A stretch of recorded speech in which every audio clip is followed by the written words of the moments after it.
नमस्ते दोस्तों, आ गया हूँ मैं एक और नई कहानी लेकर। स्वागत है आप सभी का मेरे इस यूट्यूब चैनल पर। अब देरी ना करते हुए हम सीधा आए थे टॉपिक पर, रास्ते का छलावा। आज जो मेरी टॉपिक है वो एक रास्ते के छलावे के ऊपर है और ये कहानी एक आप बीती कहानी है, तो सुनने के लिए तैयार हो जाइए अपने कान खोलकर। ये कहानी मेरी खुद की बीती हुई कहानी है और ये कहानी मेरे गाँव की कहानी है। जिस रोज मैंने जो देखा वो आज भी मैं नहीं भूला और आप लोगों को बताने जा रहा हूं, तो कान खोल के तैयार हो जाइए सुनने के लिए। जैसे ही मेरी जाड़ों की छुट्टियां पड़ी मैं गांव पहुंच गया, लेकिन मेरे अंदर बहुत शौक था रात में खेतों पर जाने का, क्योंकि शहर में खेत नहीं हुआ करते थे और जिसके कारण मैं खेतों पर नहीं जा पाता था। लेकिन गांव में मुझे जब ये मौका मिलता था तो मैं किसी की नहीं सुनता था और रात में अपने डॉगी को लेकर, जो कि मेरे खुद के चाचा का है और वो एक जर्मन शेफर्ड है और काफी देखने में मजबूत और तगड़ा है, जिसको कि मैं शब्दों में बयान नहीं कर सकता कि वो कितना मजबूत और कितना तगड़ा है। लेकिन हाँ, इतना बता सकता हूँ कि वो किसी को नहीं छोड़ेगा अगर मैं उससे कह दूं कि हमला कर दे। तो रात का समय था, मैं निकल लिया और मैंने जो देखा वो दहला देने वाला था। रास्ते में जाते जाते काफी अंधेरा था और चारों तरफ कोहरा पड़ रहा था और ये कोहरा मेरी इस इमेज की तरह ही है। जिस प्रकार इसमें इमेज में पीछे कोहरा दिख रहा है, ऐसे ही उस पल कोहरा था और मेरा जर्मन शेफर्ड मेरे साथ, जिसका कि नाम मैंने टाइगर रखा हुआ था। अब टाइगर मेरे साथ था तो डरने की क्या बात थी। अब चलते चलते खेतों के आगे जाने के बाद एक कीकड़ का एरिया पड़ता है जिसमें काफी बड़े बड़े पेड़ हैं। ये पेड़ कुछ इस प्रकार हैं कि जिन्हें मैं शब्दों में बयान नहीं कर सकता। वो काफी डरावने, उनकी सनसनाहट मेरे कलेजे को छूने के लिए तैयार रहती थी।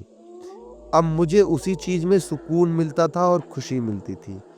मेरी खुशी के वो पल मैं उन्हें शब्दों में नहीं बयां कर सकता।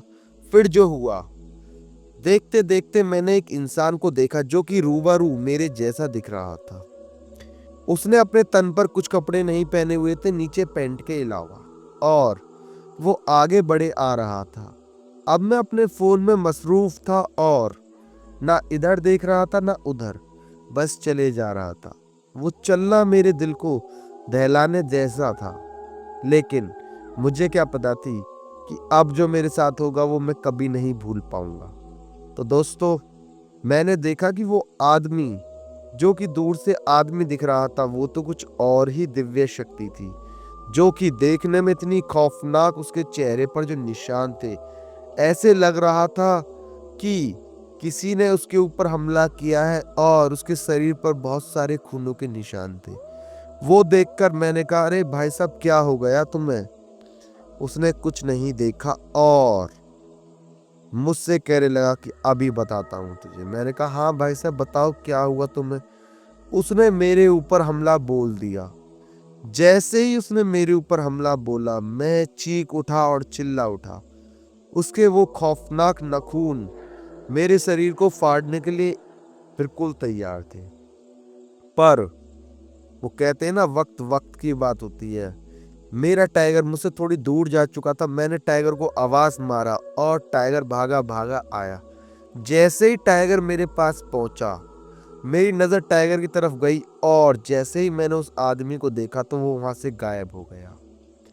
अब मैं घायल, मेरे शरीर पर निशान, चारों दिशाओं से निकलता हुआ वो खून, मेरी लहू लू होते हुए शरीर को टाइगर देखकर डर गया और टाइगर मेरे को चाटने लगा कि क्या हो गया मेरे मालिक को, और वो रो रहा था। उसकी रोती हुई आंखें देखकर मैं डर गया। उसके बाद जो हुआ, जो आदमी मेरे आगे से गायब हुआ था, वो मेरे सामने जंगली भेड़िया बनकर आ जाता है। और वो भेड़िया बहुत ज्यादा दुबला पतला था, लेकिन वही है, रूप तो बदला पर वो निशान नहीं छुटा पाया। उस भेड़िए के भी बहुत गंदे निशान थे शरीर पर, जो कि अलग ही दिख रहे थे। वो भागा भागा आया और उसने मेरे ऊपर हमला करना चाहा, लेकिन मेरा टाइगर उससे चिपट गया और उससे लड़ने लगा। लड़ते लड़ते मेरे टाइगर को थोड़ी चोटें आईं, लेकिन टाइगर ने उस भेड़िए को भगा दिया। अब 5 मिनट गुजर गई और मेरे हालात ऐसे थे कि मैं नहीं चल पाता ज्यादा लंबा। तो मैं इंतजार करने लगा कि कोई आए, क्योंकि कईयों बार मैंने देखा था कि दूध वाला जो इंसान है वो वहां से जरूर गुजरता है, और उसकी वो गाड़ी की रोशनी उस पल मुझे दूर दूर तक नहीं दिख रही थी, लेकिन मेरे शरीर में एक आस थी कि वो आ जाए। मैंने सोचा क्यों ना मैं अपने चाचा को कॉल कर दूं, लेकिन किस प्रकार मैं कॉल करता वो तो मुझे भी नहीं पता थी। मैंने फोन निकाला और नेटवर्क को देखा तो मेरे नेटवर्क बिल्कुल डिम पर थे, लेकिन कॉल लग सकती थी, इतने उसमें मजबूताई थी। पर मैंने कॉल मिलाई तो कॉल लगती लगती बीच में ही डिस्कनेक्ट हो गई। अब मैं, वो खौफनाक रात और मेरा टाइगर, हम लोग इंतजार में थे कि कैसे भी करके हम यहाँ से निकले। उसके बाद जो मैंने देखा, जंगली सुअर, आप जानते होंगे कि उसमें काफी ज्यादा बल होता है। उसका बल इतनी हैवी डोज की तरह होता है कि वो एक इंसान को लपेट लपेट के मार दे। अब वो जंगली सुअर मेरी तरफ भागे आ रहा है, आ रहा है, आ रहा है, और जब वो बिल्कुल पास पहुंचा तो मैं डर गया और मैं नीचे को झुक गया। वो मेरे ऊपर से उछला और सीधा दूसरी तरफ जाके गिरा, और गिरते ही वो वापस वही इंसान बन गया जो मुझे सबसे पहली बार दिखा था।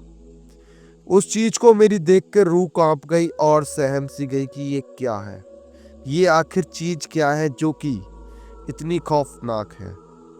मेरे टाइगर ने एक साथ बहुत तेज चिल्लाना शुरू करा उसको देखकर, पर मैंने टाइगर की गर्दन को पकड़ लिया, क्योंकि मुझे डर था कि टाइगर उसके पास गया तो शायद वो टाइगर को कुछ कर ना दे, और यही डर मुझे टाइगर को उसके पास नहीं जाने दे रहा था, और मैं टाइगर को रोके खड़ा था।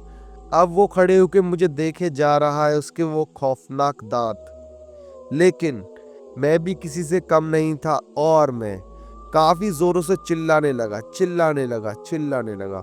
मेरा चिल्लाना देखकर उसकी भी रूसी सहम गई, और उसको लगने लगा कि मैं घायल हो चुका हूँ, क्योंकि मेरे शरीर पर चारों दिशाओं से खून बह रहा था और मैं लुवालान हो रहा था, मतलब कि खून में तलबदल। अब ये छलावा था कि जन क्या दिव्य शक्ति थी मैं नहीं जानता, पर ये कईयों रूप ले रहा था, और कहा जाता है जो चीज कईयों रूप ले ले वो छलावा ही होती है। अब मेरा वक्त इतना मेहरबान मेरे ऊपर होगा ये मुझे भी नहीं पता था।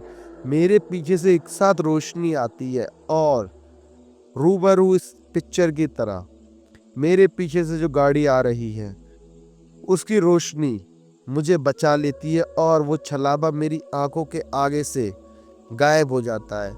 फिर वो गाड़ी वाला देखता हूँ तो वो दूध वाला होता है, वो उतरता है और मेरे को मदद करता है, अपनी गाड़ी में डालता है, फिर मेरे घर छोड़ता है, और मेरे घर वाले पूछते हैं सब कुछ क्या हुआ।